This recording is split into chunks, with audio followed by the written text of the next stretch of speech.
A paz do Senhor, irmãos, a paz do Senhor a todos. Grato a Deus por estar aqui mais uma vez. Grato aos pastores também por me permitirem estar aqui, a toda a igreja. A nossa lição de hoje se chama Enfermidades Psicossomáticas. Eu vou falar sobre esse termo psicossomático no ponto 2, no ponto 2 da lição. Lembrando que é o tema geral da nossa revista, a importância da palavra de Deus para o bem-estar do ser humano. Bom, o nosso texto áureo se encontra em Apocalipse, capítulo 21, versículo 4, a primeira parte do versículo. E Deus limpará de seus olhos toda lágrima, e não haverá mais morte, nem pranto, nem clamor e nem dor. Verdade aplicada. É importante que exista uma parceria entre família e igreja para identificação, tratamento e acompanhamento dos que sofrem diferentes doenças. Objetivos da lição. Primeiro, aprender a relação entre a doença e o pecado. Ensinar sobre doença mental e suas características. E terceiro, falar sobre esquizofrenia e o papel da igreja neste quadro. Textos de referência se encontram em Isaías 53, versículo 4. Verdadeiramente ele tomou sobre si as nossas enfermidades, e as nossas dores levou sobre si, e nós o reputamos por aflito, ferido de Deus e oprimido. Mateus 10, no versículo 5 ao 8, diz assim: Jesus enviou estes 12 e lhes ordenou, dizendo: Não ireis pelos caminhos das gentes, nem entrareis em cidades de samaritanos, mas ide antes as ovelhas perdidas da casa de Israel, e indo, pregai, dizendo: É chegado o reino de Deus. Curai os enfermos, limpai os leprosos, ressuscitai os mortos, expulsai os demônios, de graça recebeste, de graça dai. Então os textos eles falam bastante aí sobre enfermidade, né? Se a gente for ver a raiz etimológica dessa palavra, enfermidade, ela é composta de duas partes. Do latim, né?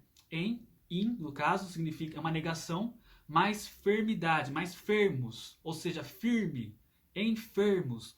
Um enfermo, na raiz etimológica, significa alguém que não está firme. Ou seja, ela nos remete à noção de instabilidade, de algo, de um sofrimento que tem no seu centro algo que não se sustenta mais. Essa é a ideia de enfermidade, que também tem tanto o seu caráter físico, quanto o seu caráter psicológico, psíquico, e também o espiritual. Lembrando que o homem tem uma dimensão tripla, né? Ele é corpo, alma e espírito. Ponto 1 vai nos dizer assim, o primeiro tópico da nossa lição, ele vai falar sobre o drama da doença. Ele vai chamar a atenção aqui para o fato inescapável de que a doença e o sofrimento eles fazem parte da vida humana, né? Tanto é que está escrito um trecho, né, do comentário, diz assim: nós não gostamos, mas a doença faz parte da nossa vida e existência. É interessante isso, porque enquanto a gente está falando de uma lição da escola bíblica dominical, a gente está falando de coisas que têm uma importância para a nossa vida enquanto cristãos. O que nós podemos aprender aqui é: Deus permite acontecer coisas na sua vida e na minha vida que nós não gostamos, mas nada é sem um propósito. No fim das contas, tudo serve para nos aproximar de Deus e para a edificação do nosso caráter em Cristo Jesus. Então vamos meditar nisso. O que é que na sua vida você não tem gostado, que tem te machucado um pouquinho, mas que também tem te ajudado, tem te feito melhorar, tem feito você amadurecer? Mas isso é inescapável. Dor, sofrimento, doença, isso faz parte da nossa vida. O 1.1 tópico, né, nosso tópico 1.1, ele diz a relação entre doença e pecado, né? Então a gente sabe que o sofrimento, a dor e a doença, eles todos vêm da condição humana de pecadora. A humanidade é pecadora. A própria estrutura do homem, ele também tem uma tendência ao pecado, porque parte da estrutura do homem é carnal. E como tal, ela tende ao pecado. Se você não quiser ir para o céu, basta que você não faça nada. né? Então, o pastor Edno fala muitas vezes isso. Se você quiser, o homem não precisa se esforçar para ir para o inferno. Basta ele não fazer nada, porque aí a tendência natural da sua carne agirá e o levará para o inferno, levará ele para a prática do pecado. Mas daí a gente não pode inferir, a gente não pode deduzir que quando a gente vê alguém enfermo, doente, seja psicologicamente ou seja fisicamente, essa pessoa ela está em pecado. Não. Quando a gente fala que o homem adoece por conta do pecado, nós estamos falando de modo geral sobre a natureza humana. A natureza humana ela é corruptível. Corrupção significa duas partes dessa palavra vem, mais uma vez, etimologia, intensificativo, né, de com, mais rupção, ou seja, é uma rupção constante. É uma rupção aqui de romper mesmo, né, partir, quebrar. Então, a natureza humana, na sua fraqueza, na sua imperfeição, ela está constantemente tendendo para a sua própria destruição, a sua própria fragmentação. Enquanto que o espírito, ele tem uma unidade inquebrável. Bom, mas esse é o primeiro, é o ponto 1.1. No 1.2, ele vai dizer a promessa de um corpo transformado. Bom, aí tem um trecho que diz assim, logo no começo. Alguém pode pensar que a nossa conversão ou a nossa intimidade com Deus afastará a doença completamente de nós, uma vez que Deus tem o poder de curar todo tipo de doença. E a gente sabe que isso, apesar de Deus ter essa capacidade de curar toda a doença, não quer dizer que uma vida transformada em Cristo, ela vai estar distante de todas essas doenças e sofrimentos. Não, pelo contrário, nós também estamos sujeitos, enquanto cristãos, a tipo de dores que os não cristãos também estão. Então, a gente sabe que, ao passo que Deus cura toda a enfermidade, nem sempre ele vai curar todo o enfermo. E todas as coisas têm um propósito, ainda que nós não enxerguemos esse propósito, né? Nada é em vão, nada é inútil, especialmente na vida do cristão. E a gente sabe que aqui esse ponto da lição também vai enfatizar que o afastamento nosso da dor, do sofrimento e de tudo que traz realmente lamento, isso só vai ser removido, destruído, quando nós estivermos no céu, quando alcançarmos essa promessa, né, da salvação eterna, efetivamente, quando nós estivermos na Nova Jerusalém com corpos transformados. Então haverá uma transformação em todos os níveis do ser humano. Aí sim, não haverá mais dor de fato. O 1.3, intitulado O Gemido da Criação. Ou seja, a própria natureza está imersa em dor e adoecimento. Né? Aí a gente pode ver aquele vocábulo, aquela palavra da corrupção, essa tendência à destruição, à própria destruição, isso também é encontrado na natureza de certa forma. Ou seja, a gente pode ver que na natureza existe violência, a gente pode ver que na natureza existem catástrofes, existem diversos tipos de eventos que causam destruição e morte. É como se a imperfeição desse mundo ele gritasse corrupção, mas nesse sentido, né? Nesse sentido de um constante fragmentar-se, um constante partir-se, quebrar-se, né? Ao passo que aquilo que é perfeito, ele mantém-se, ele permanece numa unidade perfeita. Então o espírito está pronto, Jesus diz, né? O espírito é perfeito, mas a carne é fraca, ela tende ao mal e à sua própria destruição. Agora, esse foi o nosso 1.3. Depois, a gente já entra na lição número 2, no ponto 2 da nossa lição, perdão. Enfermidades psicossomáticas. O que é esse termo, né, psicossomático? Ele tem duas palavrinhas também. Essa palavra ela é composta, né, na sua etimologia por duas outras palavras. Psique, de psico, e somática vem de soma. Soma significa corpo. Então, enfermidade psicossomática é toda a doença que ela gera algum sintoma físico no corpo, mas que na sua origem ela tem uma problemática psíquica, psicológica. Ou seja, Existem vários casos para a gente demonstrar esse tipo de manifestação.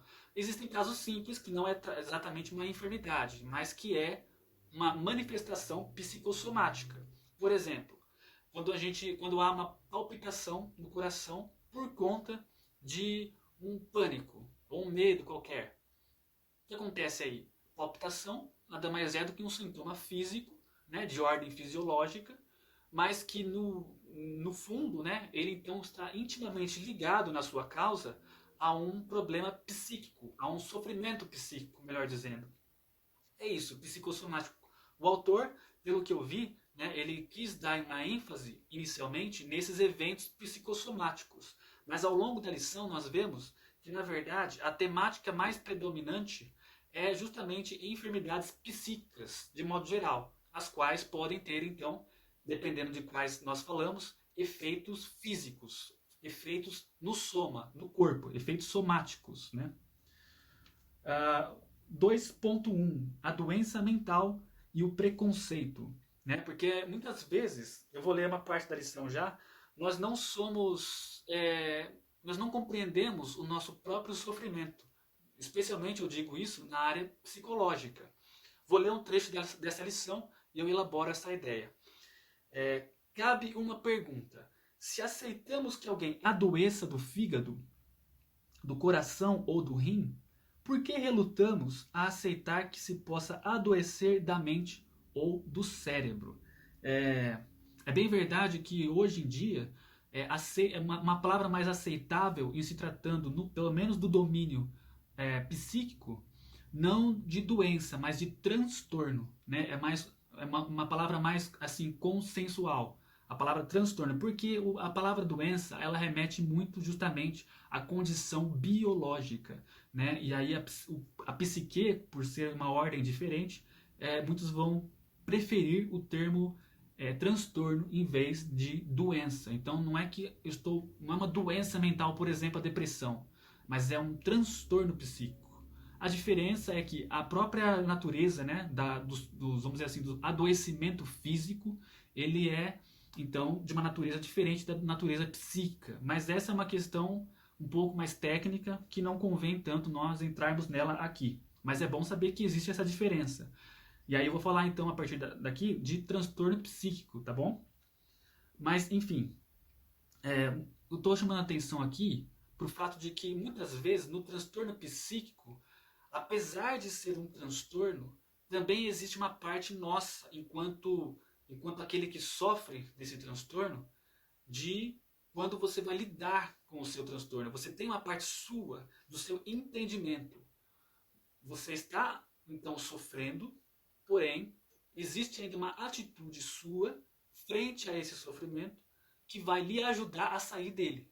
Porém, para nós chegarmos a esse entendimento, muitas vezes nós precisamos de um olhar externo, um olhar de alguém que não está no interior desse sofrimento. Às vezes alguém de fora, então nos ajuda muito. Aí também o papel do psicólogo hoje em dia, ele também é importante por causa disso. Os amigos também podem ter um papel de ajuda no sofrimento do outro, né? Cada um no seu papel, mas vários papéis aí podem ajudar a pessoa a sair do seu sofrimento. Um exemplo que eu posso dar de algo assim na Bíblia é de Jetro, o sogro de Moisés. Moisés, ele estava então lá já liderando o povo de Israel e num determinado tempo, numa determinada época, ele julgava os casos do povo. Os casos realmente relativos aí à lei, né, no que referia-se às leis, né, da época, né, as leis israelitas, né, que Deus deu ao povo, porque era uma nação só. Então Moisés ele julgava, mas o povo era muito numeroso. E um dia Jetro chegou e ele viu o que estava acontecendo, né? Moisés na frente daquela multidão em fila, e aí tratando das causas de cada um, uma espécie de juiz mesmo. E aí ele perguntou, e aí Moisés falou, não, quando o povo tem algum conflito, uma dúvida, eles vêm a mim, e eu julgo eles de acordo com a palavra. Mas era muita coisa para Moisés. E aí Jetro, ele percebeu que era algo assim que muito pesado, né, para Moisés, e aí ele deu um conselho, assim, Moisés, o que você está fazendo é muito pesado para você. Aí em Êxodos capítulo 18, versículo 18, Jetro falou assim para Moisés: totalmente desfalecerás. Aliás, vou pegar desde o 17. O sogro de Moisés, depois que Moisés explicou para ele o que ele fazia, ele respondeu o seguinte: não é bom o que fazes. Totalmente desfalecerás, assim tu como este povo que está contigo, porque este negócio é muito difícil para ti. Tu só não o podes fazer. Ou seja, se Moisés continuasse daquele jeito, as coisas iam pesar muito sobre ele, de tal modo que ele ia ter um sofrimento excessivo. Algo que hoje a gente diria, enquanto a psicologia moderna diria, Moisés então estaria em um sofrimento clinicamente significativo. No caso aqui, a gente pode dizer que isso seria algo assim semelhante a o que a gente chama de síndrome de burnout, também conhecido como estresse laboral crônico, que nada mais é do que uma carga opressiva de algo que você faz e que perdura a ponto de você não conseguir mais ter um funcionamento saudável da sua vida. É o que aconteceu com Moisés naqueles dias. Mas aí teve um olhar externo de Jetro e fez Moisés entender, e Moisés entendeu, e ele dividiu as suas tarefas e os seus deveres enquanto juiz, e ele acabou ficando apenas com as causas mais difíceis. E as causas menores, ele dividiu então em vários grupos, né, de juízes, por assim dizer, e aí eles julgavam essas causas mais fáceis, né? Mas pelo menos esse número de causas do povo, né, de diversas causas, ele diminuiu para Moisés significativamente. Então Moisés conseguiu levar a sua vida de fato, né? Mas precisou de um olhar externo. 2.2. As características da doença mental. Aí o autor vai falar com muita propriedade, né, que de modo geral, aquilo que a gente considera ser um transtorno passa por critérios, né? E esses critérios, eles dizem respeito basicamente ao seguinte: o sofrimento ele é grande, obviamente, e a ponto de interferir no nosso funcionamento, ou seja, alguma área da nossa vida, profissional, interpessoal, lazer, etc., ela vai ser afetada por esse sofrimento e nós não vamos conseguir levar isso adiante. Nós não vamos conseguir dar cabo, não vamos conseguir executar tarefas cotidianas, não vamos conseguir desfrutar de momentos cotidianos, não vamos conseguir, então, realizar várias ocasiões que seriam até simples, ou nem tantas, mas que em condições normais conseguiríamos. Além disso, também ele vai, né, outro critério é referente às normas sociais, ou seja, há um desvio quando uma pessoa ela se encontra muito desconectada com as normas sociais da sua realidade, de modo significativo mesmo essa desconexão. Então também é mais um indício, um sinal ou um sintoma de que há aí um transtorno, né? Um transtorno todo específico a isso também. E ele vai citar também a infelicidade, uma insatisfação profunda, a parte mais do humor, por exemplo, e algo hoje de nossos dias é a depressão, né? Que é uma das grandes patologias do nosso século, né? Vamos dizer assim. Mas isso é bem comum, como vocês sabem, essa informação foi bem divulgada, né? Depressão, mal do século, e de fato muitas pessoas hoje passam por esse mal. Sejam elas cristãs também, né? As cristãs, inclusive, né? Elas passam por isso. Bom, mas é isso. Esse foi o 2.2. Agora, 2.3. A Bíblia não fala da doença mental? A Bíblia nos dá alguns exemplos, mas ele vai dizer aqui, ó, na verdade, eu achei muito boa essa colocação.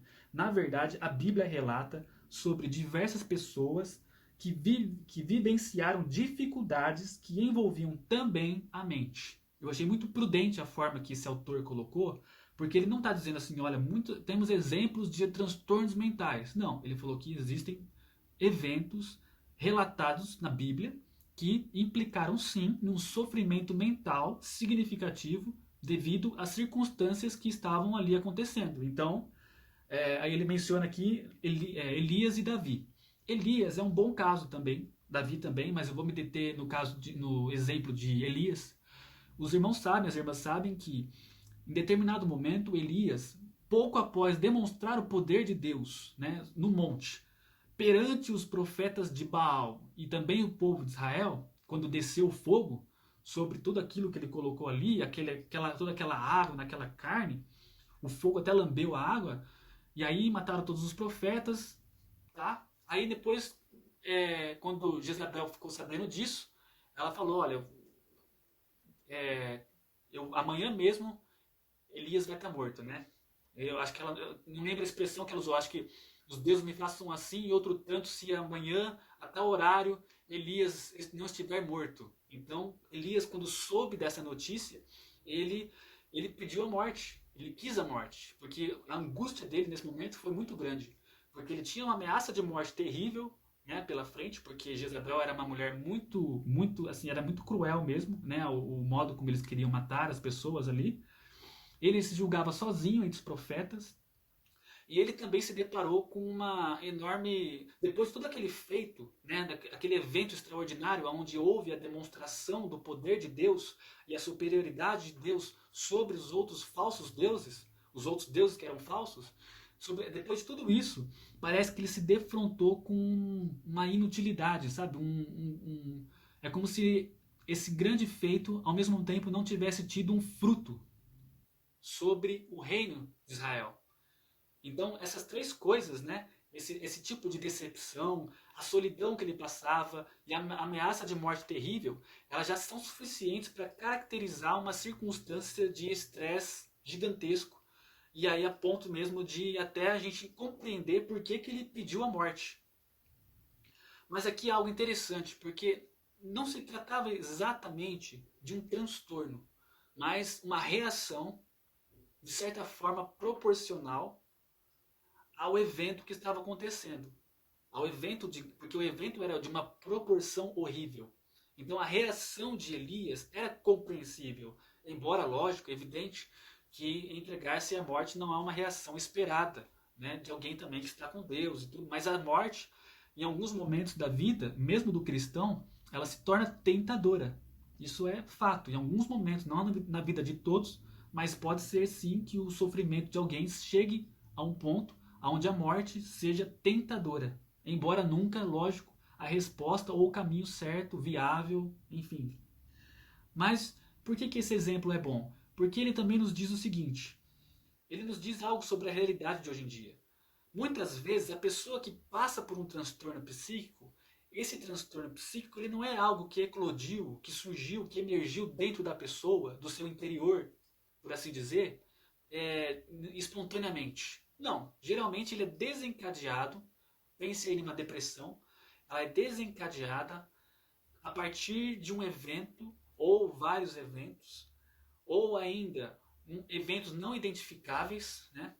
Mas que esses eventos aí eles acabaram trazendo uma complexidade para a vida dessa pessoa que ela não soube lidar, acabou sendo excessivo.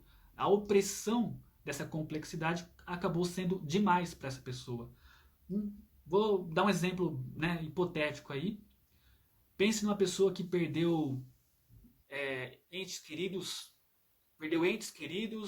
ela está com dificuldade financeira, ela mesma ela descobriu que tem uma doença. Esse é um caso onde existe uma complexidade muito bem identificada e essa complexidade ela desencadeia um transtorno na vida dessa pessoa. Essa pessoa pode entrar em depressão por causa dessa complexidade, mas observe que a depressão, por exemplo, não é uma mera reação a um evento, não é uma mera tristeza reativa. Uma tristeza, ela é reativa puramente, ou seja, perdi um parente, perdi um ente querido, eu fico triste, tenho o meu luto e depois eu saio da tristeza. A depressão é quando o modo de ser da pessoa e o seu funcionamento, ele é afetado de tal modo que a pessoa continua nesse padrão sintomático, onde existem, por exemplo, ideação suicida, humor deprimido, pensamentos sempre negativos e perda de peso em pouco tempo ou ganho de peso em pouco tempo. etc. São vários sintomas aí, mas percebam então que é o funcionamento da pessoa que está instável. Lembrando da palavrinha enfermidade, falta de estabilidade. Nem todo triste com uma grande perda vai estar instável na sua vida, no seu modo de viver. Por um tempo ele vai estar muito triste, lógico, mas ele não necessariamente vai travar a vida dele. Enfim, vamos seguir adiante, porque esse é um tema também um pouco mais amplo, né? Vamos partir então, esse foi o 2.3, agora o 3, o drama da esquizofrenia. Bom, transtorno da esquizofrenia, primeiro um dos pontos aqui que o autor vai colocar é que ela afeta profundamente a qualidade de vida da pessoa que sofre desse transtorno. A esquizofrenia é um transtorno de natureza psicótica. Psicótica vem de psicose. Psicose, por sua vez, ela se refere a toda a problemática psicológica na qual a pessoa ela está desconectada com a sua realidade, seja através de delírios e alucinações, seja através de outros tipos de desorganização. Mas o principal para a gente reter nesse momento é que quando existe então uma ruptura da pessoa cognitivamente, né, através da sua percepção com a realidade, então nós estamos falando de algo assim psicótico. Então os principais sintomas de algo psicótico seria o delírio e a alucinação. A esquizofrenia, ela pode ser então algo que envolve delírios ou alucinações, ou ainda pode se referir a uma desorganização ou até um certo embotamento ou comportamento catatônico, onde a pessoa fica totalmente ou parcial ou totalmente inerte, né? Corporalmente mesmo, ela não consegue responder ao ambiente, por exemplo. E qual que é o diferencial da esquizofrenia? Porque o que eu acabei de falar, quando eu falo de psicose, por exemplo, eu falo dessa ruptura com a realidade, mas a esquizofrenia ela tem algo mais que isso. Ela se inicia, primeiro, ela tem uma duração muito grande na vida do indivíduo, então não é um episódio, não é algo pontual, então é algo que se instala na vida da pessoa.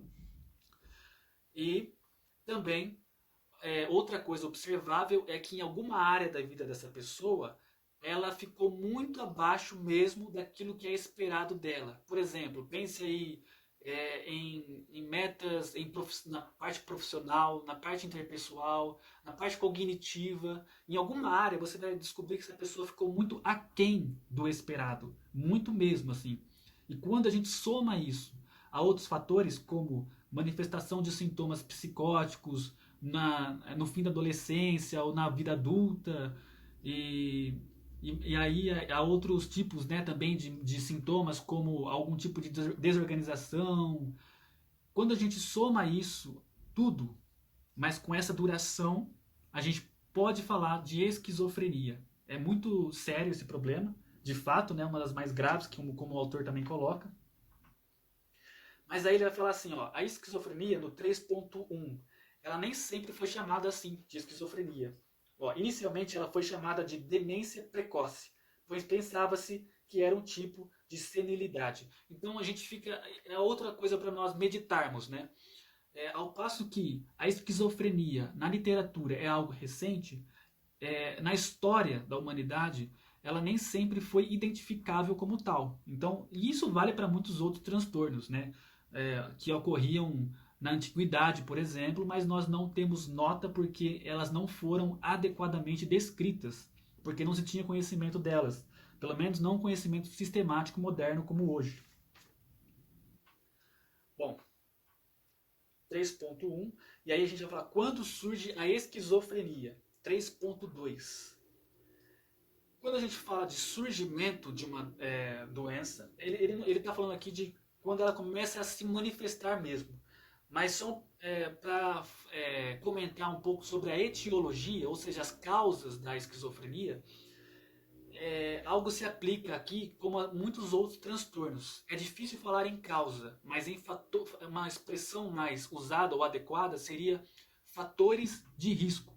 ou seja, fatores que têm um potencial para desencadear um transtorno, por exemplo, a esquizofrenia, aonde entre os fatores de risco vai ter o componente genético, o componente ambiental. Então são vários fatores, né? O componente aí também da personalidade, mas enfim, nunca há uma causa específica. Aquilo gerou a partir de si mesmo um tal transtorno. Dificilmente vai ter algo assim. Via de regra, nós falamos em fatores de risco. Por quê? Porque uma pessoa aparentemente sob o efeito dos mesmos fatores de risco que outra, não necessariamente vai apresentar o mesmo transtorno. E isso se deve à complexidade do próprio ser humano.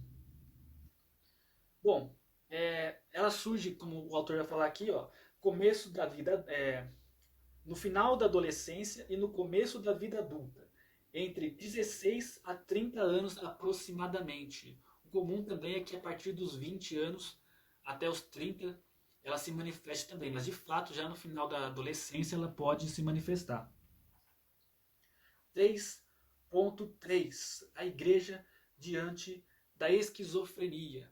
O autor vai enfatizar que a igreja ela pode ter uma atitude acolhedora diante do enfermo. Isso vale tanto para o esquizofrênico quanto para outras pessoas, claro. Essa atitude de acolhimento, uma atitude de compreensão, uma atitude de empatia, isso é benéfico para todos em qualquer situação. Uma coisa importante é nós não reduzirmos a pessoa à sua condição de enfermidade, de transtorno. Por quê? Porque a pessoa é muito mais do que isso. Embora seja verdade que, por exemplo, a esquizofrenia vai então ter aí dificuldades típicas, né, dela na vida da pessoa, de modo que vai interferir no seu funcionamento, isso é verdade, mas também é verdade que essa pessoa que sofre desse transtorno, ela não se resume a ele. Há muito mais nela além disso também. Ela tem isso tudo, porém ela também tem algo mais. Ela também é uma pessoa, por exemplo, capaz de ser tocada pelo seu amor, pelo seu carinho, pela palavra de Cristo, pelo amor de Deus. O amor de Deus também pode tocar o esquizofrênico. Isso é completamente possível, como acontece também. Então, é bom que nós não deixemos que o rótulo ou que uma condição médica, seja ela uma condição fisiológica ou psíquica, fique na frente, né, da nossa visão, de modo que a pessoa fique atrás dela. Não, a pessoa tem que vir na frente, nós temos que enxergar em primeiro lugar a pessoa. E aí, nessa visão humanizada, sim, nós podemos compreender ela melhor, inclusive na sua relação com a sua enfermidade, com o seu transtorno, com a sua doença, né, de ordem física ou psíquica. Bom, eu vou ler a conclusão para encerrarmos. Hoje não é possível viver sem doenças físicas e mentais. Chegará o dia em que não mais experimentaremos este drama. Enquanto este dia não chega, nós devemos, como cristãos, compreender que as doenças psicossomáticas, e aqui a gente pode dizer também enfermidades psíquicas, podem surgir na vida das pessoas e das famílias, inclusive nas nossas. Se não tem na sua família, amém, mas talvez na sua igreja, se não, amém, mas sempre alguém com algum tipo de transtorno é muito provável que apareça, né, no seu entorno. Então, é sempre aconselhável esse olhar para essa pessoa, né, de modo empático, aonde a pessoa aparece em primeiro lugar, e aí sim você vai entendendo as suas relações, né, inclusive com a sua enfermidade. Amém, irmãos? Então, essa é a nossa lição de hoje. Obrigado pela oportunidade. Deus abençoe os irmãos e até a próxima.